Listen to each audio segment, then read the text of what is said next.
ואכלת ושבעת וברכת ואכלת ושבעת וברכת ואכלת ושבעת וברכת ואכלת ושבעת וברכת.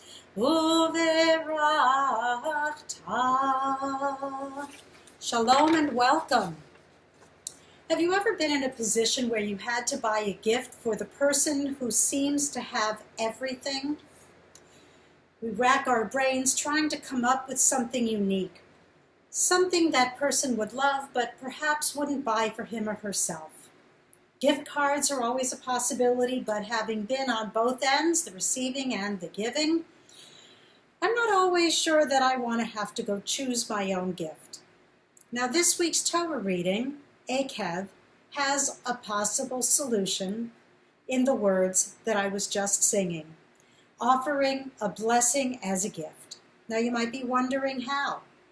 Well, most of us are probably familiar with the idea of saying a blessing or a grace before a meal, before we eat something. But the idea of reciting a blessing after we've finished is rather unique. In the book of Devarim, Deuteronomy, Moses is recounting the years in the wilderness for a community of people that were either too young or not born yet at the time of the revelation.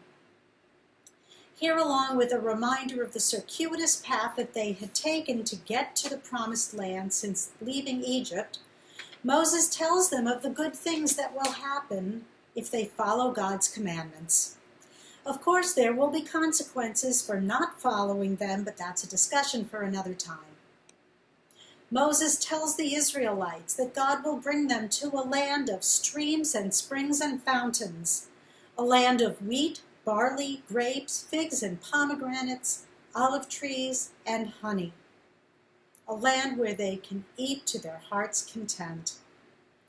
However, Moses also continues a theme that was presented earlier, that God has provided for the people through God's own grace, not because the people did anything special to merit that abundance. And as a result, we bless God for all that we have been given. V'achalta v'sabata uve'rachta et Adonai Elohecha al haaretz hatova asher natan lach. And you will eat, and you will be satisfied, and you will bless the Lord your God for the good land which God has given you. Bless God? The whole idea of a person blessing the Creator instead of vice versa is somewhat strange, and it even was to our commentators way back. This is the only place in the entire Torah where God commands us to bless God's name. And this brings up the question, does God need our blessings? Probably not. After all, God is the source of all blessing, and we need to appreciate that we're not dealing with God's needs here, but our own needs. When we bless God for what we have received and enjoyed, we show that we acknowledge God's benevolent and ongoing interest in all of God's creatures, and that includes us. By offering a blessing to God, we're essentially offering a gift to the one who has everything, and that's one with a capital O. And just as we hope that a human recipient of a gift will show appreciation, we pray that God will as well.